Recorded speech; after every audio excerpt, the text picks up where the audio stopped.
Big boss Malayalam season 6 ആവേശകരമായി മുന്നേറി ഇപ്പോഴിതാ grand finale അവസാനിച്ചിരിക്കുന്നു. ഏറ്റവും ഡിസേർവിംഗ് ആയിട്ടുള്ള ജിൻഡോയും അർജുനുമാണ് കപ്പടിച്ചത്.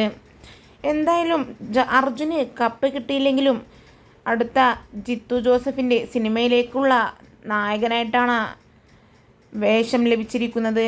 എന്തായാലും ജിൻഡോയേക്കാൾ മികച്ച രീതിയിലുള്ള ഒരു സമ്മാനം ലഭിച്ചത് അർജുനാണ് എന്ന് തന്നെ പറയാം.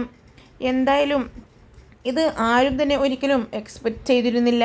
എന്തായാലും ഇപ്പോഴിതാ ബിഗ് ബോസിൽ നിന്നിറങ്ങി മത്സരാർത്ഥികൾ ഒന്നടങ്കം ബിഗ് ബോസ് പാർട്ടിയിൽ തകർപ്പൻ ഡാൻസ് പെർഫോമൻസ് നടത്തിക്കൊണ്ടിരിക്കുകയാണ്. അതിൻ്റെ ചിത്രങ്ങളും വീഡിയോസും എല്ലാം തന്നെയാണ് ഇപ്പോൾ സോഷ്യൽ മീഡിയയിൽ വലിയ രീതിയിൽ വൈറലായി മാറുന്നത്. ഒപ്പം തന്നെ മത്സരാർത്ഥികൾ ശ്രീജുനെ മാത്രം ഫോക്കസ് ചെയ്താണ് ഇപ്പോൾ വീഡിയോസ് എല്ലാം തന്നെ പുറത്തു വരുന്നത്. ഇരുവരും തമ്മിലുള്ള ആ കോംബോ പുറത്തിറങ്ങിയിട്ടും ഒരു വിള്ളലും സംഭവിച്ചിട്ടില്ല എന്നുള്ളതാണ് വാസ്തവം.